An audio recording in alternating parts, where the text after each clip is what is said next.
Dystopia tonight.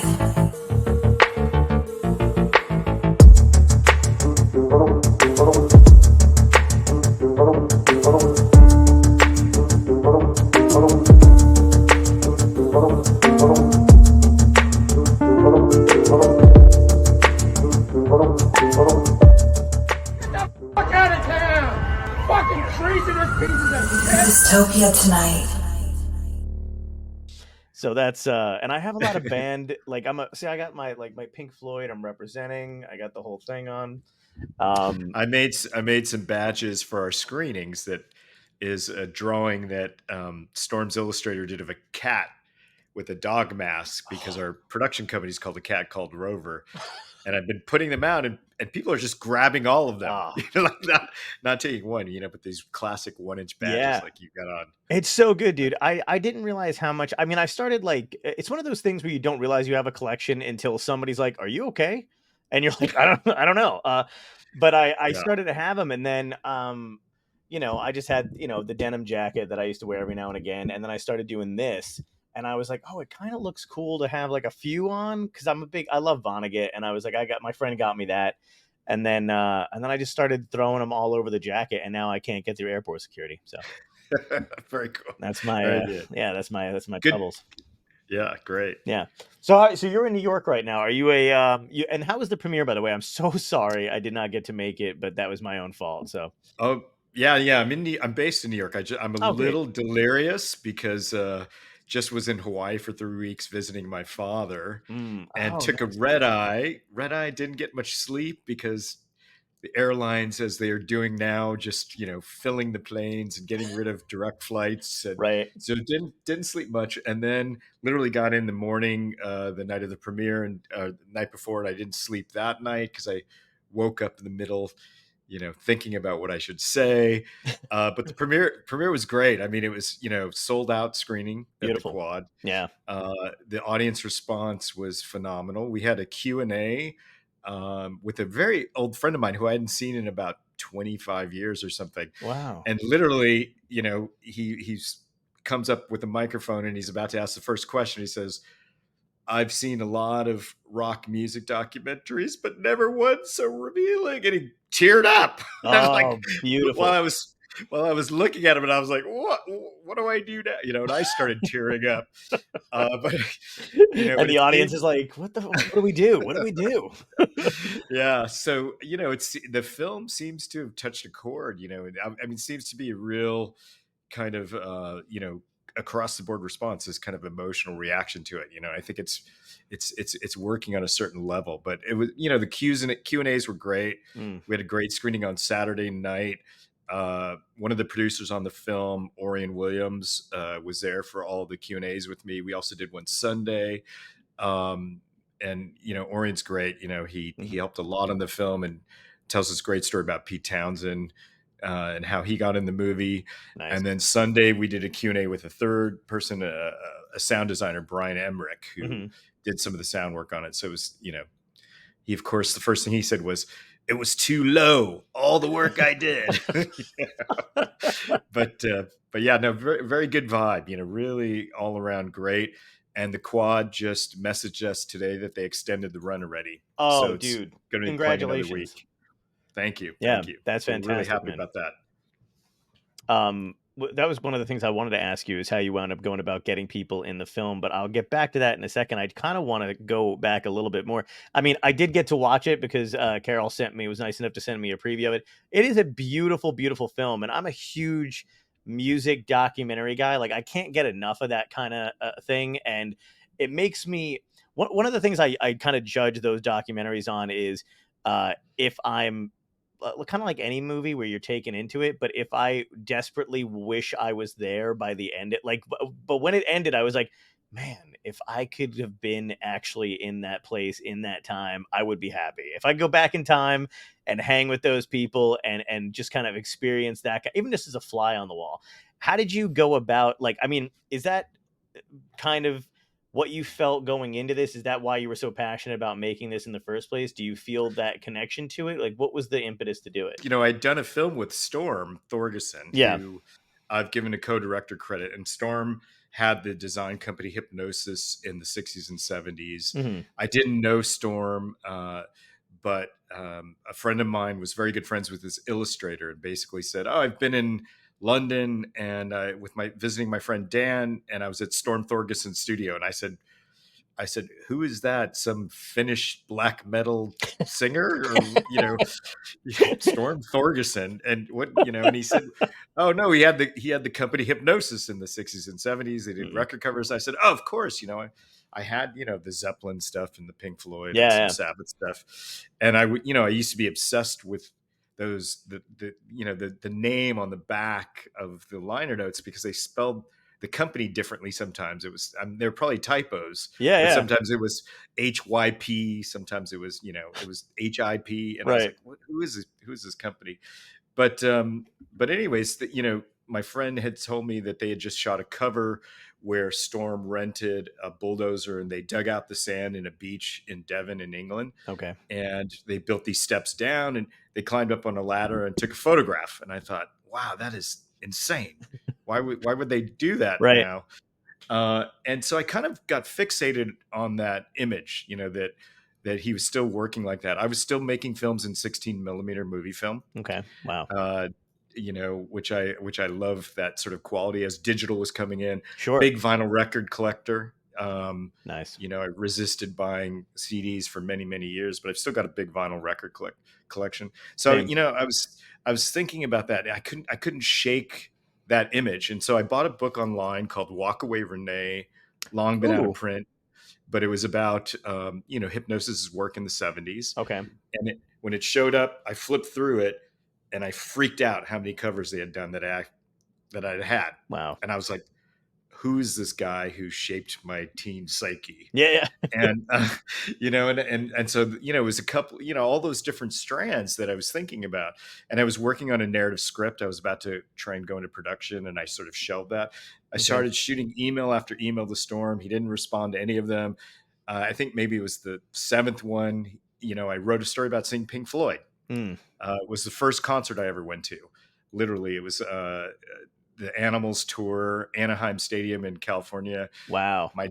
My dad took my friend and I in his VW Bug, dropped us off in the parking lot, Oh my said, God. I'll see you here in 11 hours." Like I don't know, row 12, section G. I mean, it's the 70s, right? Yeah, It's like, yeah.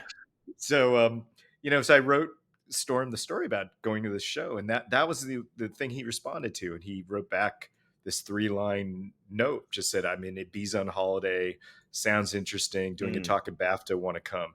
And Wow. so, that's a whole other week-long story, but I ended up doing a film with him over about 2.5 years, and we became quite close. That's awesome. Um, and it was amazing, at a certain point, then he said, "What musicians you want?" So I, interviewed Robert Plant, David Gilmour, Steve Miller, Dominic from Muse, Oh my God, dude. Cedric from the Mars Volta, the Cranberries. I mean, it just Wow. mushroomed into this whole other thing.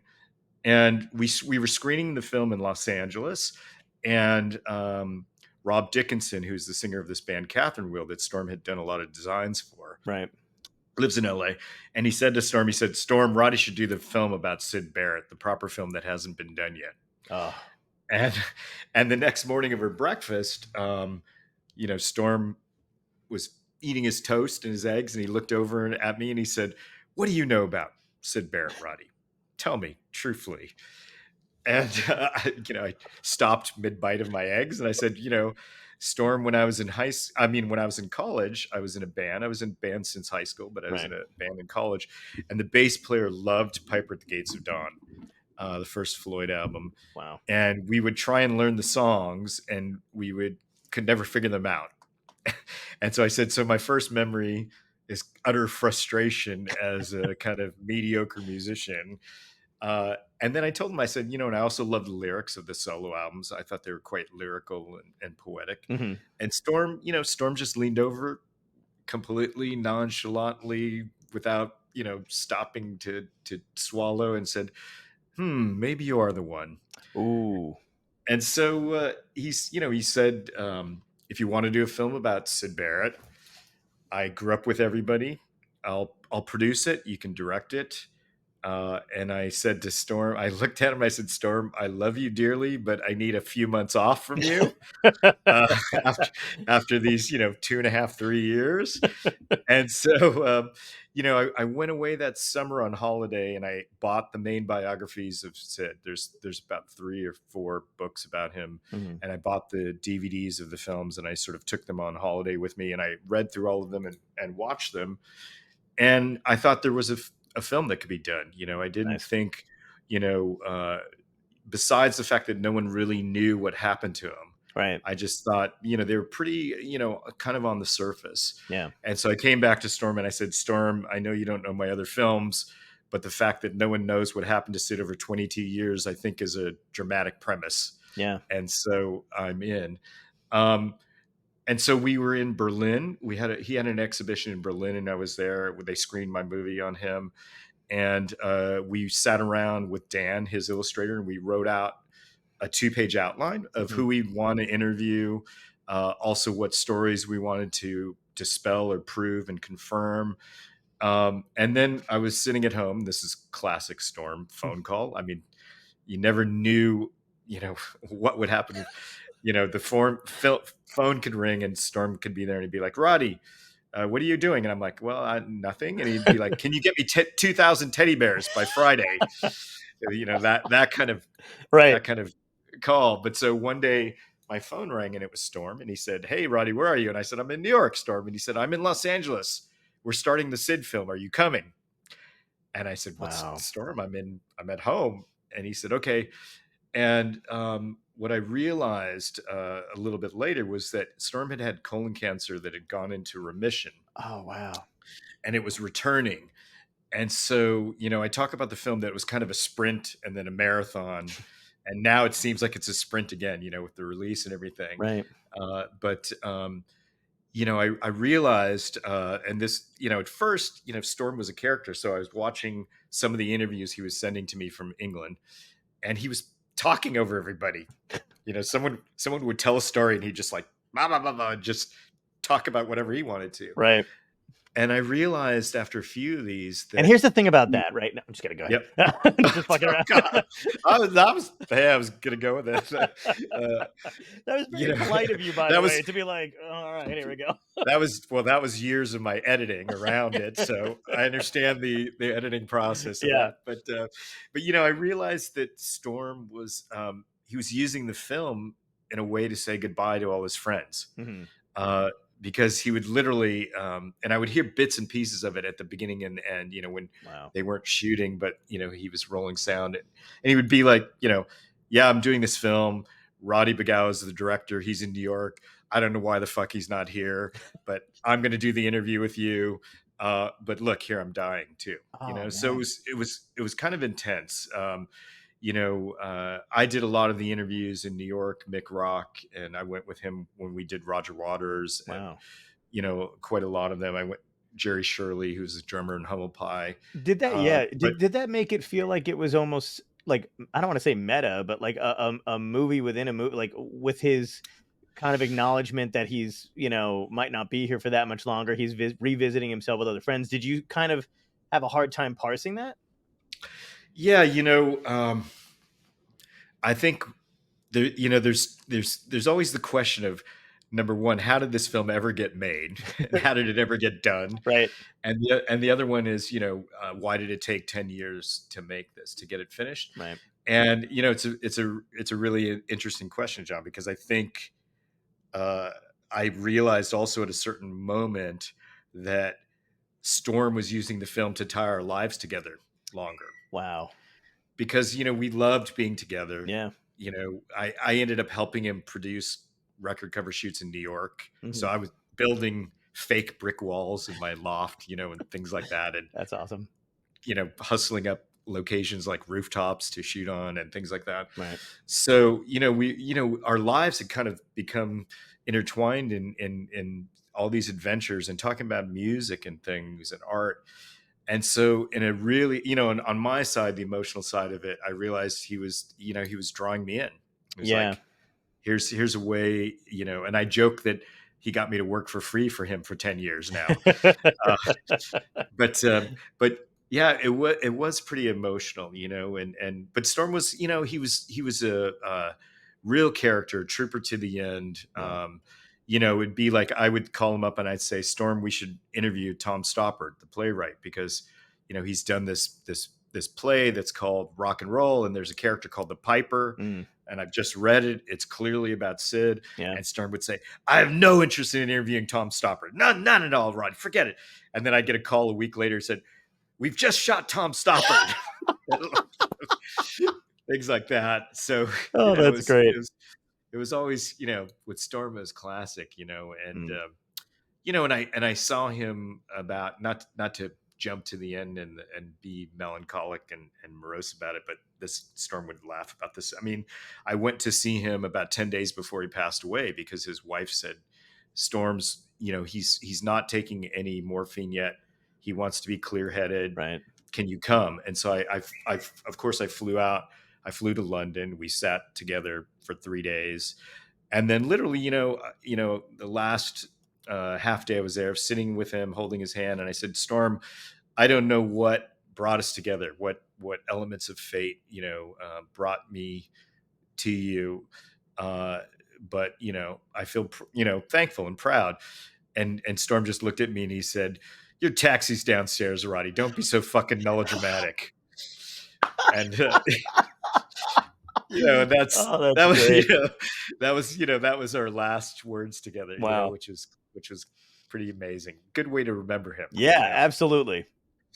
It's incredible when people are going through that kind of stuff, and I really think it's a sweet sentiment what you said about keeping, you know, you guys working together longer. Because how many times, like, it's a privilege kind of what we get to do. We're in the arts and we get to experience things in a different way, but that's so super. What a sweet way to look at it, though. Like, you know, this guy's got the ability to work with his friends, and when he admired you enough to be like, yeah, I want to extend our time together and let's make this awesome thing. Because I mean, that makes it, now after watching it, man, I'm starting to I'm gonna have to watch it again, because now I'm just gonna be looking for all this other stuff in the film and your time together. Yeah, it's funny. I think the editor of our film, Karen Skloss, who's also a co-producer, she edited my film on Storm, Mm. and you know, there was a one scene where she started bringing in kind of more of our relationship. I'll send you a link. You can Oh, watch that please, one. thank you. She started bringing in more of Storm's interaction with me, and Storm he had had a stroke before I met him, and so he would get acupuncture every day, and he'd get needles put in his head and you know, in Damn. his arm and stuff. And I told him one day, I said, I want to film this. I want to film you getting acupuncture. And I had this, you know, cinematic reason for it, which is that he had done a record cover for a band called Gentlemen Without Weapons, which Hmm. they had a couple of hits in the early '80s, but Sweet. it was telephone poles, you know, and people sitting on top of telephone poles going out through this field. So I had this idea: I'm going to shoot close-ups of the needles, and I'm going to, you know, integrate it with that Mhm. footage of the telephone pole thing. And Karen, our editor, you know, she found this audio snippet where Storm's, you know, basically berating me for wanting to shoot this. Like, nobody's going to want to see this, right? No one's going to see it. And I keep saying to Storm, well, you know, it'd be great to have this other kind of footage. And I said to him, well, I won't shoot it if you don't want me to, Storm. And Storm said, who am I to argue with genius? Nice. And so, you know, and so it's funny. I think you know, many of the people around Storm, when, you know, they would see us together, they thought we knew each other our entire lives, which is strange. Right.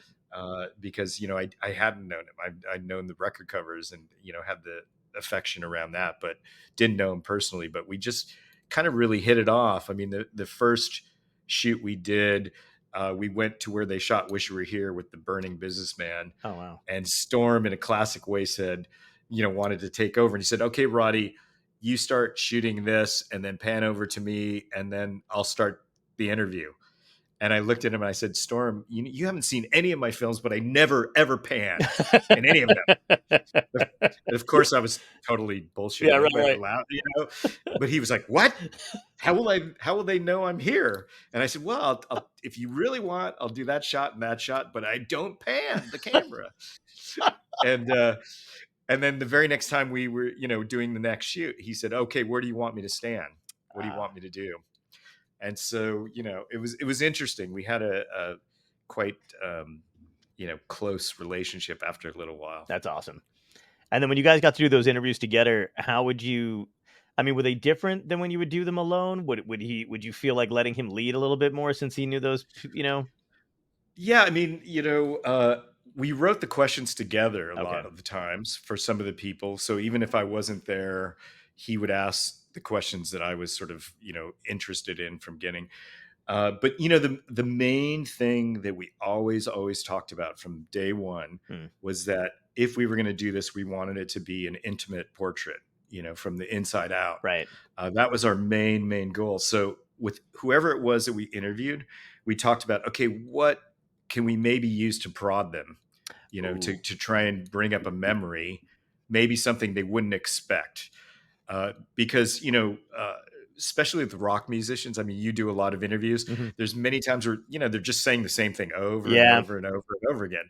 And it's and especially with digital video cameras, they just blah blah blah blah blah Yeah. blah. So it's the tactic was kind of how to penetrate that, right? Yeah. I'm going to edit shot myself out agreeing with you and just go, oh, no, I don't know what you're talking about. They're great. It's just going to be a quick splice. And I'm like, no, Right. Roddy, All you're these out of control. jump cuts. Yeah. No, sorry, go ahead. Yeah. No, it's funny. When I did my film on Storm and I went to shoot Robert Plant, and I have this tactic when I do interviews. It's when I probably shouldn't tell. It's top secret, but it's not really. But I sit around and talk to the person, and try and get to know them, not having ever met them. And Robert Plant and I can't remember how it came up, but we started talking about Townes Van Zandt, Nice. the country singer, Yeah, because I'm I love a huge Townes I'm a huge Me too. Townes Van Zandt fan. So we started talking about that for like 20 minutes. Meanwhile, I was setting up, the camera, and he finally looked at that and he's like, "Is that a movie camera?" It's like, it's not a digital camera. I was like, "No, Robert, it's not." And he's like, "And how much film did you bring?" And I said, "Well, I've got 2 rolls, Robert. I don't have much money, 2 rolls." And he's like, "How much shooting time is that?" I said, "Well, they're each about 11 minutes long, so you got about 20 minutes." Wow. And he said, "Oh, you only want diamonds out of me then." and it was amazing. The minute we did the slate and action, he was dead on. That's amazing. Great, man. That's a So good. it was interesting. Yeah. I wish as you said that, I was like, what the hell do I do? Like, so I don't know, man. And this is not about me, by the way, but I'm now going to pick your brain about interviewing and stuff. Cause I love having musicians on. I love having my favorite bands on because the weird thing for me is like to remember that I've been in showbiz. I've been doing stand up for 17 years and I've done TV and all that other stuff. Because when I get in front of people who shape my life, like whose band, like, and then I get invited to things to go hang out or whatever the hell it is. It's a very like weird moment. But like to get them to talk about stuff, I think just because my lack of knowledge of the music industry, because I feel like you probably have, like you've been surrounded by it, but I like comedy, stand up, that kind of thing. Like I could shoot the shit all day, but music's still like this mystery to me. So like I'm very naive about like how most of it works. So I think that catch them a little bit off guard, or maybe they think I'm like a make-a-wit, you know what I mean? And they're just trying to they're like, let's give the kid what he wants or whatever. But I have no idea. Like it seems to work, but I like that tactic. Yeah, I think I was friends with Joe Strummer for a while before he passed away, So awesome. and so I've kind of luck of the draw, or how my life has strangely gone. That I started off as getting into music, playing in bands, and then going into film, and then that was when I broke up my bands. I was like, I'm a filmmaker now. I'm no longer, Yeah. And then strangely enough, kind of the things dovetailing at this point in my career, and I feel like you said earlier, I feel extremely fortunate, right? To films cost a lot of money, and they're ridiculous, and most of the films that come out are just crappy, so they're a waste of money, which is a double curse. Yeah. And I'm like, wow, I'm making this movie where I get to buy records for research. It's like, this is great. And it is strange,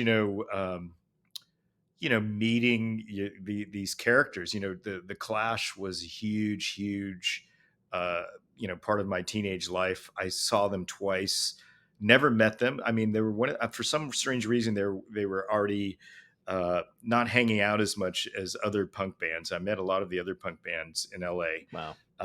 But then, I met Joe Strummer. I met Joe later on through the art world, and that and at this huge art opening with all these celebrities and everybody you can imagine. Right. Joe Strummer walked in, and I'll have to explain. It's the art show of Damien Hirst, who's an old friend of mine. Okay. And so, it's this huge opening, all these celebrities there.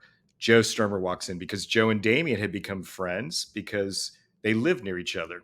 Nice. And I used to rib my mate Damien, saying, "Oh yeah, you get to hang out with my idol just because you're a famous artist now." Yeah, God. But I literally, at this opening, I went straight up to Joe and I said, "Joe, I just want to say hello. I'm a friend of Damien's." And later that night he was DJing. He said, "I'm DJing. You coming to the party?" And I was like, "Yeah, absolutely."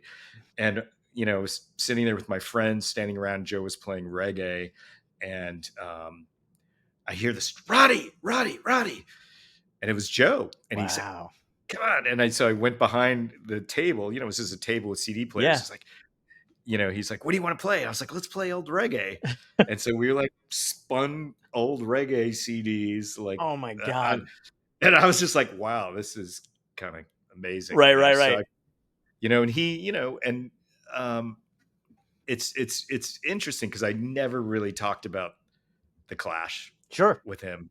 Never really talked about how important he was into my life. We just hung out all the time until one night we were out and this Irish pub, and Bob Gruen and everybody, his whole entourage were around. And then everybody peeled off, and it was just me and Joe at the end. And I pulled out this Clash ticket from 1979. I said, "Joe, will you sign this?" Oh, nice. So yeah, That's so cool. it was like, that was the one sort of starstruck moment, I would say. Yeah, man, it is kind of funny because you really have to I try to do the same thing too. I never bring up anything about the the albums I've had, the CDs, the concerts I've gone to, anything like that. And I think that's what most people. I don't know. Sometimes sometimes I feel like people are like, "You're not gonna mention anything. You're not gonna talk about me at all." Yes. And then other times I feel like they just like that you're just hanging out. They respect who you are, they respect what you do, and they just like you as a person. But there are those times where you do have to have your window where you're like, "You know what? We've been hanging out long enough. I gotta fucking say something. I gotta tell you, like this is." Yeah. That happened to me once. I'll just tell you a really quick story. I mean, this is the classic New York, the most bizarre, surreal New York story. I mean, my friend called me up and he said, "Hey man, I'm doing this Harold Pinter play. And you want to come watch the rehearsal?" We're like, a friend of mine, and we're like, "Yeah, hell yeah." So it's like, "Okay, meet me in this diner up near Lincoln Center. I'll meet you there with Chrissy. We'll walk down to the theater. We'll watch the rehearsal." Mm-hmm. And so my friend and I are there, and we'd been out very late the night before. We're sitting there in the diner with our sunglasses. And who does our friend, the actor Keith Allen, walk in with? Chrissy Hind. Oh my and we're God. We're like, "Oh, that Chrissy." Right. So we go down, watch the Harold Pinter play rehearsal, and Harold Pinter comes over. I'm like, okay, this is totally weird. This is like a weird New York thing. Yeah. And then after they do the rehearsal, they go, "Oh, let's go out. Let's go have a drink." So we go across the street, and we're sitting, and nobody wants to sit next to Chrissy. Oh. I mean, she exudes. I don't know if you've ever met her, but she exudes charisma, like off the hook. Robert Plant has that. Few people but she has a kind of really amazing presence, and everybody was scared to sit next to her. So I go, "I'll sit next to her." Nice. Like, you guys are crazy, right? And so we're sitting there. We have a couple beers or whatever. We're just talking about stuff, and then at one point, Chrissy goes, "Roddy, I have a band, right?" I'm like, "Chrissy, that's hilarious." But and then it didn't end there. She had to leave for the airport, and then Joe Strummer was playing at a Tower in-store thing. Wow. We went to that. We all hung out, and then Joe said, "We gotta go. Come on." We went back to the Gramercy Park Hotel, and they were on, late night television performing songs. So we were all sitting in the hotel room, and I was like, "Okay, this is the weirdest day I've ever had in New York that no one will ever believe. Right. Oh my god, dude. It's so crazy when stuff like that happens. I've been, touring and going to New York and doing all that kind of stuff for a long time and doing stand up. And I remember my first time I got to open for Jimmy Fallon, and it was right before he took over for Conan. And it was one of those things where I met his family and we hung out, but like and it was one of those things where I still had a part-time job. So that weekend for me was like Jimmy Fallon, a couple other celebrity guests came, people, other comics were coming on stage. I'm introducing that, the whole thing's going on. And then Monday morning, I was right back behind the desk at a library I worked at. Like, Uh, what the fuck was that? Like, and like, no one cares. Like, I'm like, yeah, hey, I was with, and they're like, we don't, yeah, nobody, you still have to ask if you want to go to the bathroom. yeah. Yeah. No, it's true. Yeah. I know It's so that's weird. yeah. I had that. I teach film production. And I had that sometimes where I'd come back from shoots and I'd be like, I just shot blah blah blah blah, and they'd be like, yeah, yeah, yeah, whatever. I know you have to learn to be humble, and then I'll get friends who go like, oh, I never know, like they'll see me in the LA Times, something like that. I'm like, I didn't know you did this, and I'm like, what do you like? Do you want me to tell you about my life, or or nothing? One or the other, man. Yeah, Like, yeah, either I'm holding out, or you're fucking like, I don't want to. I'm busy with my kids. right. Yeah, yeah, exactly. That's Yeah. awesome. So back to the film, because I know that's what we're talking about. I could talk. See, That's this is the thing, though. I will talk to people about anything and everything. Like, I just want to nitpick, but I also want to make sure that I'm getting in what you need. yeah, Um, yeah, sure. Yeah, me yeah. too. Okay, good, man. Yeah. Yeah, there is a film. There is a film. Yeah. Absolutely. Yeah, there's this film that you've been doing. So that's awesome. So you did that, you got the interviews, and you guys are going back and forth doing one or the other. Do you have a particular interview in that film that stands out to you? Do you feel like how good are you at making something and walking away from it? Because you have those interviews. I'm sure there's stuff on the cutting room floor. I know you're going back and looking at and editing it and wondering, man, I forgot to ask this or that. Are you like that? Or are you very much like, I did this product, it's done, I'm moving on? Oh no, all my films are like kids tugging at my pants, going, "Fix me, daddy, fix Ah, me." I that's the best it's analogy. it's, uh, so I do Oh, have a bit of that all the time. The interesting thing though with this film, you know, it was very strange during all the years of working on it. If I had to like spot check something, 2 minutes in, or 40 minutes in, or an hour in, I ended up watching it all the way through, which okay. was this is the first time this has happened to me Wow. where, I'm like, okay, I got to edit the scene. And I would start working on that and I would just continue watching it. So there's something that's some kind of mechanism, and maybe it's elusive and I didn't understand it at the time, but that draws me into it Hmm. differently than other films. So my film on Storm has a bit of that too. I enjoy watching that film. Right. Some of my films I can't watch. I just see the mistakes that I knew that I was making, that I just stubbornly refused to change. Um, Right. but this one's been very interesting for that. There's tons of great interview stuff we couldn't use. I mean, there was a 3.5 hour cut at one point. Wow. But there's, I think, like my film with Storm, which was interesting because both of them in some ways are kind of, similar, Hmm. having the musicians not talk about themselves Right. and talk about Storm and talk about sort of the record industry and the music business when they, became who they were, Led Zeppelin or Yeah. Yeah. whoever they were, kind of made enough of a detour where they were really forthcoming Hmm. with information and things like that. And I think in the same way, talking to a lot of these people about Sid, whether it was, ex-girlfriend or sister or Pete Townsend, who, anybody, it kind of opened up that door to memory about that moment. Yeah. And a moment that, just seemed just unbelievable, just, I mean, I was too young to sort of know that stuff. But, when you go back and you look at art, music, culture, the politics, everything, sexual revolution, drugs, everything that was going on, Right. it just seems like really it's one of those moments where it was just like so expansive, Yeah. so crazy. Um, you know, it's and it's funny because dealing with all the relationships, like in the '60s, like okay, were you guys, did they break up or were they still together, or like Yeah, all that yeah. kind of stuff, You're so like, who could it tell? You know? it doesn't matter, Yeah, doesn't no, matter now. no, no, no. Yes. But that is funny though. Whenever I do watch stuff like that, like I got hooked during the pandemic. I definitely got hooked on like watching like all those documentaries on different decades in the 70s, and then I got hooked on all the stuff in Laurel Canyon, and then I went into like Mm, I just dove into yeah. all of that music stuff. And it is kind of funny because it's I was watching a documentary that Scorsese did on oh my god, I'm blanking on her name. Isn't it Anne Leibovitz? Is it Ann Leibovitz, Fran the Leibovitz? Fran photographer? Leibovitz. Fran Fran Leibovitz. Leibovitz. Fran I Leibovitz. was like, That's wait, what I was yeah. thinking about. Ann Leibovitz. Yes, Fran Leibovitz. And Yes. that's where it'll start. Yes. So Fran Leibovitz, Yes. but she had a great point, and she was talking about how when she was a kid, she said no one ever ran up to her parents and said, "Tell me what it was like in the '30s."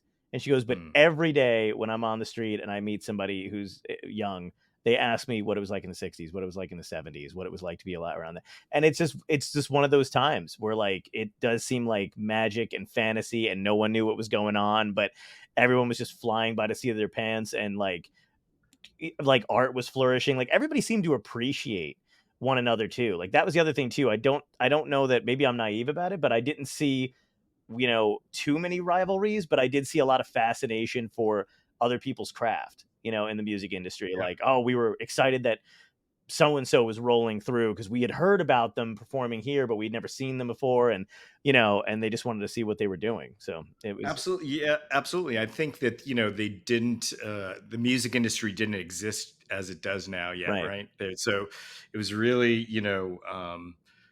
where did I read this recently? I read this thing that it said Bill Graham would try and tell the Grateful Dead guys, be like, yeah, you're coming in all this money. And they're just like, oh, we just want to go home and smoke dope now. And he's like, no, but you kind of got to go on tour and record again. Or, so I think it was a different moment. Absolutely. Right. Right. Where, um, and Pink Floyd being in Abbey Road recording next to the Beatles doing Sergeant Pepper, Right. while they're doing their, I mean, it's kind of crazy. I mean, maybe in hindsight, it's different. And then we go like, wow, that was kind of incredible. But Right. they all seem to talk about, kind of that it was a special thing, maybe because of the multimedia cultural thing. And it was, there was this sense of swelling of an underground. They talked Yeah. about this a lot in the '60s in London, the underground, and in New York, the New York underground stuff happening in film. Yeah.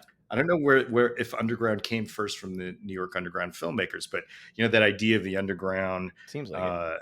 cultural movement, right? So I Mhm. think that's I mean, David Bowie going to watch Sid, Yeah.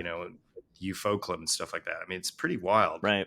And they had a real appreciation for Sid too. Like, so that was. Is there anything you got out of making this film about Sid that you didn't have before you started? That's interesting. I think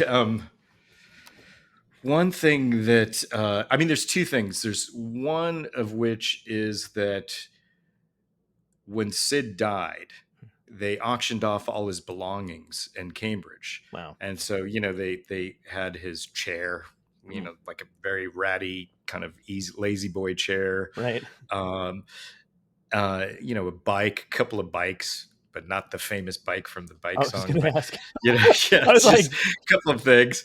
But they had photographs of all these objects, and then he had these tables and painting easels and things like that where he'd extended the legs by like 4 inches, like hammered on these things. wow.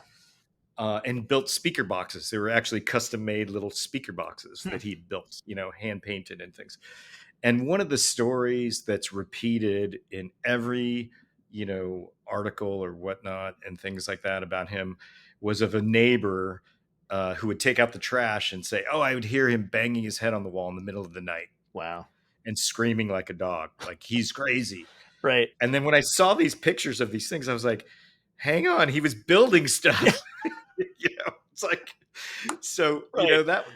that was like a really, interesting kind of, window Yeah. to this idea of, everybody projecting onto him, right? That Right. that they didn't really know, or they, and so that was one of the things we tried to to address is like all the hearsay. Hmm. But then the other thing personally for me was going back and listening to the music super, super intensely, through the eyes of not of 19-year-old guitar player, Right. but film editing and director. And I was just absolutely blown away by the creativity Hmm. within, his guitar playing, songwriting, lyrics, everything. It kind of really, quadrupled what I thought Right. of his work before. Um, and we screened the film in London. We had a friends and family screening, and Thurston Moore from Sonic Youth lives in London now, and Oh, he came to the film and he loved it. And we were hanging out afterwards in the cafe, and I was thinking, I was like, Sonic Youth, that kind of noisy guitar in the middle of a pop yeah, song. yeah. I see, so it's interesting because I started seeing connecting the dots, between all these musicians that love this music, Right. contemporary musicians even now. So that was kind of fascinating to really intently listen, even if I was just listening to beats and things like that, Hmm. um, being kind of blown away by his creativity again. Right. There's something you said about the Sonic Youth and seeing all the connecting all the dots and stuff like that. It is. Do you find it frustrating even as a musician and plus like doing what you've been doing now and interviewing these people when you talk to non-musicians or people today and not to, like there's great music today and stuff like that too, but I do feel like there's a lack of interest in connecting those dots. Do you think that's correct? Or because like not with the musicians, but I mean with fans, like they have no interest in how their guy today got to be who he is and maybe what his influences are, and I find that eternally frustrating. Yeah, I think it's partly, um, you probably do live comedy shows, so you Yeah. have that immediacy, right? I Right. think it's partly, how culture has shifted, just that, in my years, that we would play records to each other, Mm, and and then study the record covers and read the liner notes and trade records. right. I think that kind of social structure, um, you know, is radically shifted with thumbnail, iPod, audio, digital files. Right. I mean, in film, you started having that when you had the director's commentary all the time. Yeah. um, so it became like a consumer kind of thing as opposed to a discovery, Yeah. like you were saying. Like if you watch a film, and I always have to detune my film students around this. If you watch a film, you should try and analyze it or talk about it with your friends and pick it apart and think about other films that are similar, or how they're different, or Right. how other films from other cultures are different and things like that. But then we society slid into this consumerism, which is just like, oh, I hear the director talking about this, and I get it, Yeah. and Yeah. that's Yeah. it, and it sort of stops. I mean, my favorite commentary, which I've played in classes sometimes, is Pee Wee and Tim Burton did a commentary for the first Pee Wee movie, and it's just incredible Yep. it's a because it sounds like it's a cassette tape in a kitchen cassette tape player, and it's just Pee Wee going, "Hey Tim, do you remember that scene? That Yep. was really great. I was really good at it." And Tim's like, "Yeah." Yeah. Yeah. I thought that was, for me, that was the top shelf of commentary. Absolutely. Yeah. Yeah, that's a good. I never really thought of it that way, but that's a really, really good point. Is that people now have opinions injected in themselves, and they don't. They're like, yeah, no, I get it. That's about it. That's a wrap. They don't want to self-analyze themselves. I think the live situation with whether it's live comedy or live shows, that's where people start feeling it a little bit. They Mm, start feeling the person next to them, yeah. and sweatiness and laughing together. And I think that's why movie theaters never died, through all the permutations of Yeah. home video systems and whatever, Right. streaming certainly changed, but that was a very particular moment. But I think they like, we as a species, we probably like to be together, Yeah. with strangers experiencing similar things.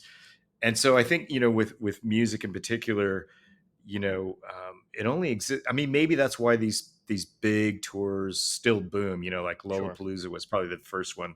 That's the moment where people are like, hey, and certainly rave cultures did that too.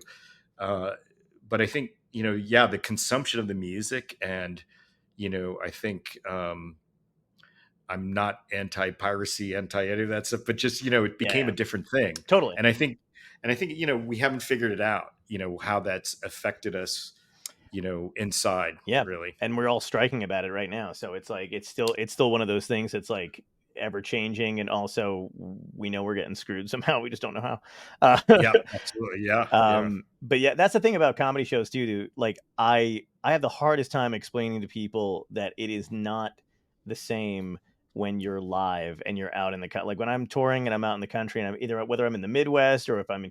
I mean, there's some places I go where I know what I'm talking about if it's political or anything like that. I know what it's going to get, and that's the risk you take, and that's fine. But 9 times out of 10, everybody's chill. Everybody's happy. Everybody's looking to laugh. Even if they disagree with you, if it's funny, they're looking to have a good time.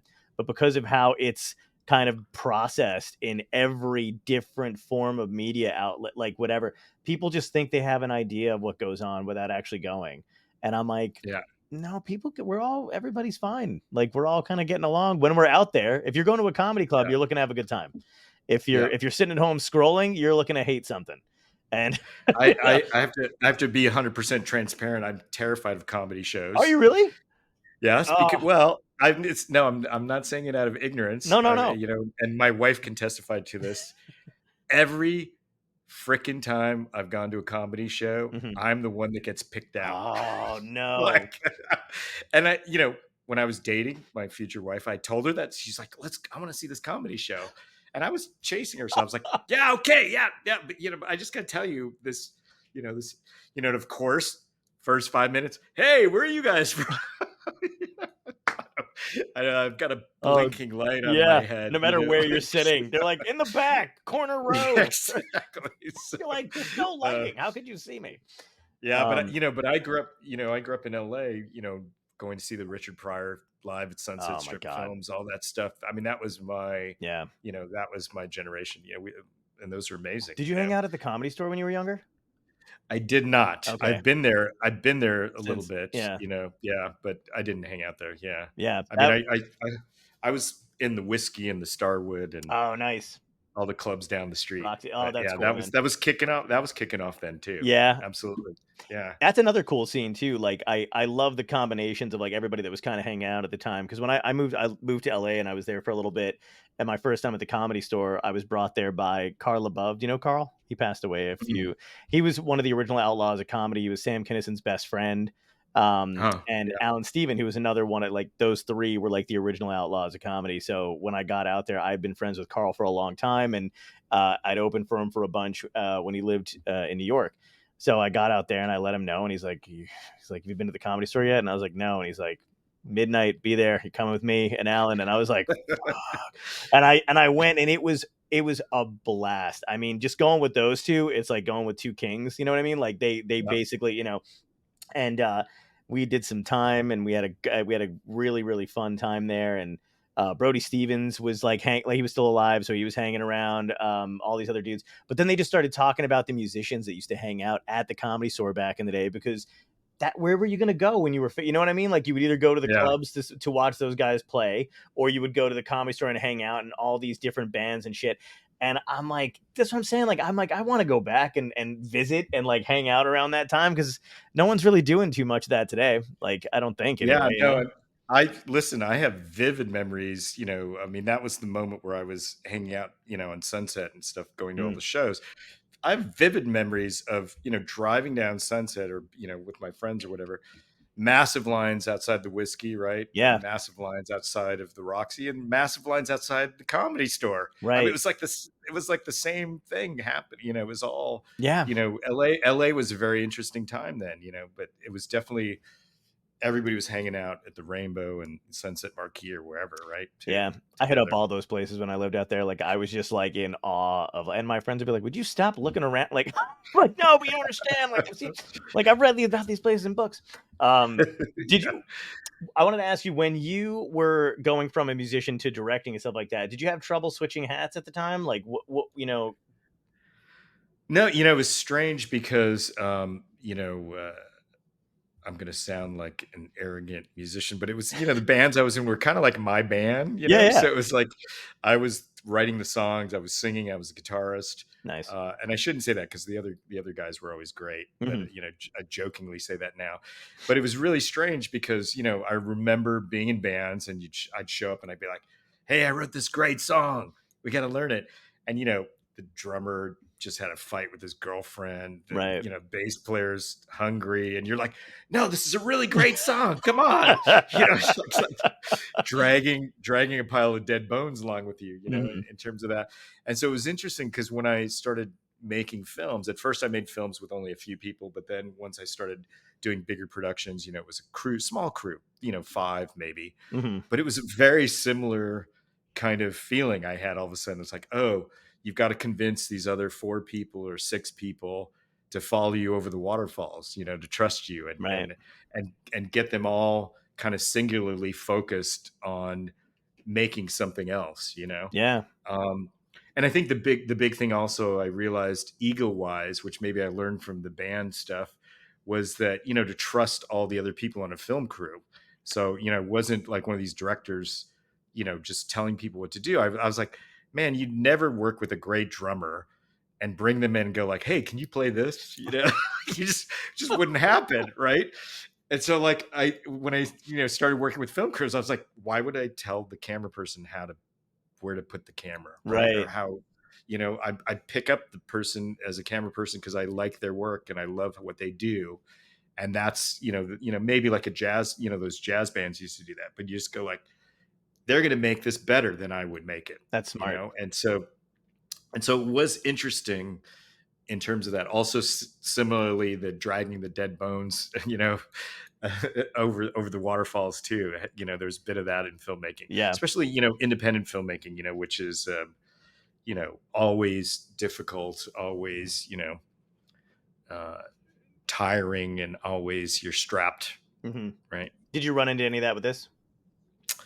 Well, this was self-financed pretty much. I mean, we started it with a little bit of money from Storm's widow. She said, "I want to keep this going."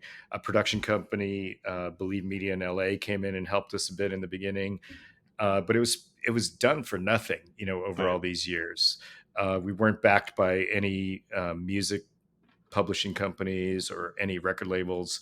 It was all self-financed until Mercury Studios came in, who they're under Universal, but they came in at the end. And we had complete autonomy, complete control. All Wow. the music that's in it is my choice, I was gonna which ask. is great. That's awesome. So Yeah, I was gonna yeah, ask so how we much control you had over that.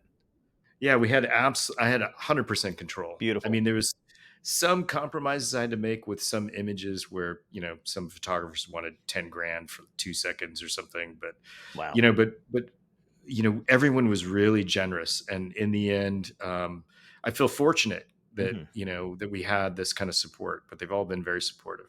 David, Nick, Rogers Camp, Yeah. the Rick Wright estate, everyone, Do you Sid's estate.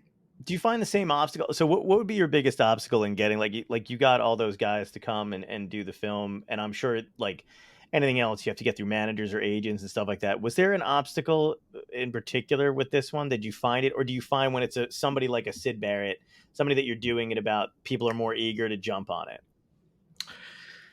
No, I mean with Pink Floyd, there's always layers of issues potentially, Right. right? I mean, I think I was fortunate in that everyone liked my film on Storm. Hmm. I think that was probably the first kind of you know helpful kind of position, and then the fact that Storm was involved in the film Yeah. opened kind of the door. So we were Right. kind of lucky, but um, there's always the possibility that something could happen, and maybe the thing will get derailed. But I was willing to try and do whatever I could to get it done, because I thought, we got to get this film out in the world. But in the end, everyone saw it, loved it, Yeah. gave their approvals. So we were very fortunate in terms of that, because that's one of the first questions: how did this ever get Yeah. made? Yeah, exactly. Yeah.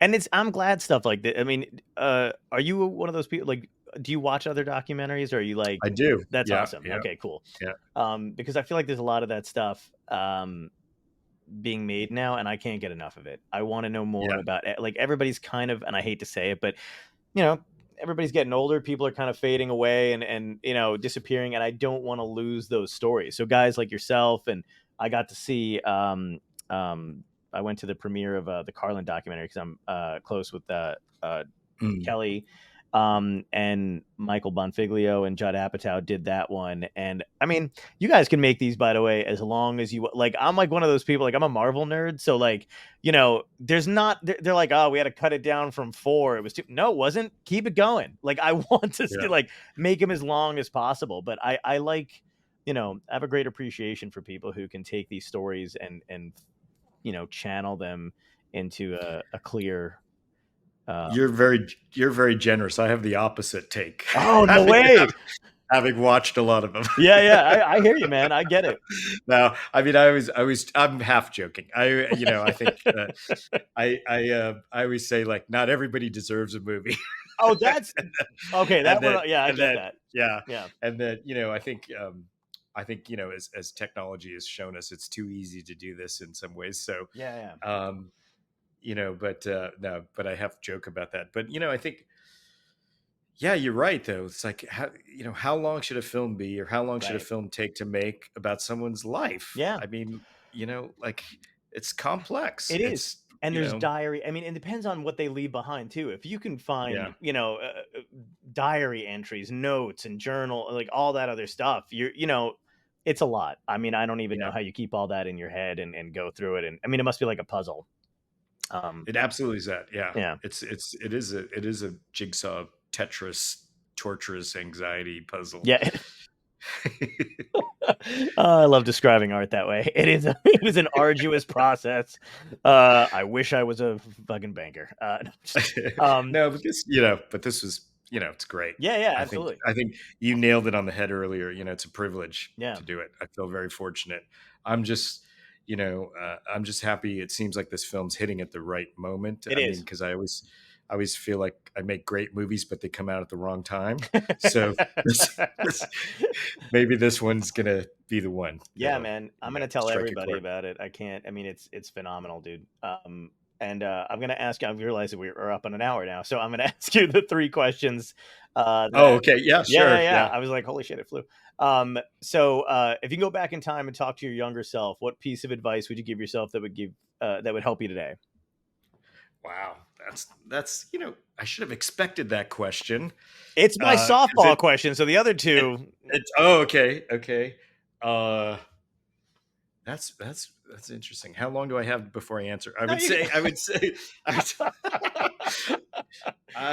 I mean, one thing I would say is no regrets.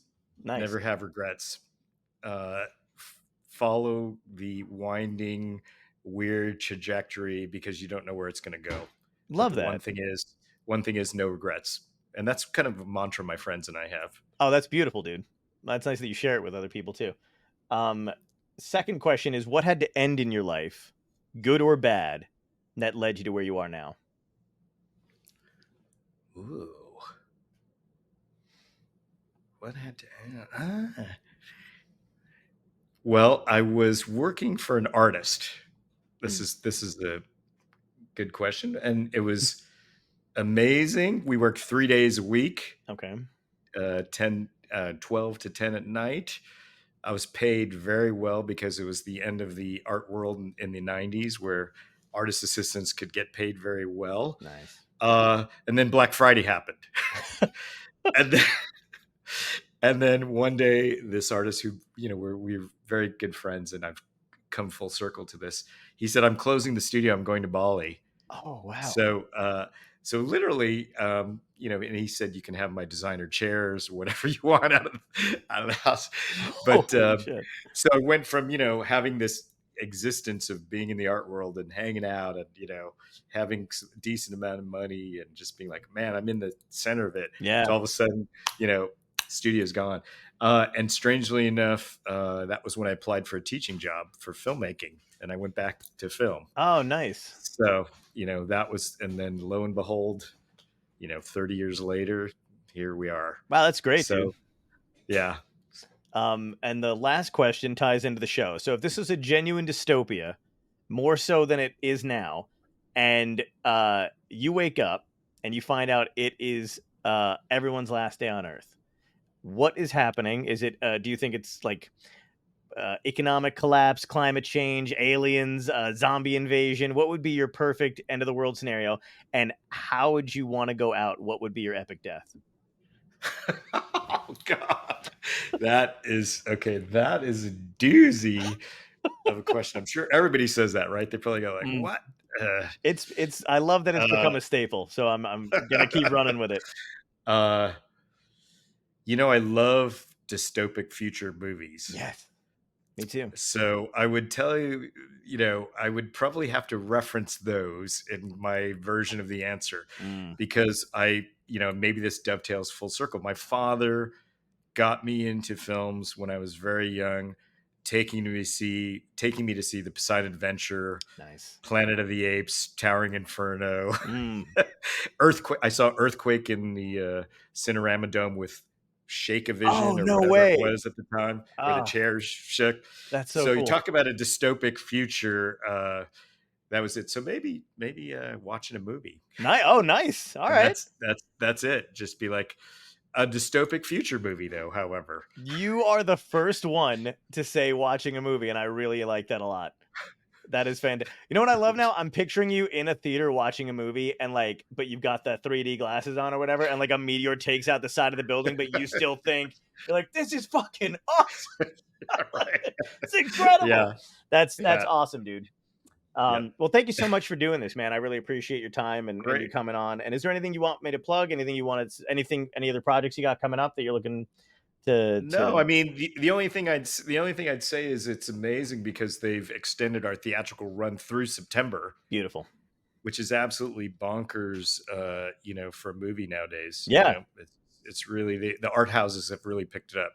Awesome. So man. that's pretty great. Congratulations, dude. I'm really happy for you. And it's a great film. And thanks for letting me see it, you know, at home when I wasn't feeling so well. Okay. I Great, appreciate it. Yep. Hang on backstage. I'll be right back. Bye.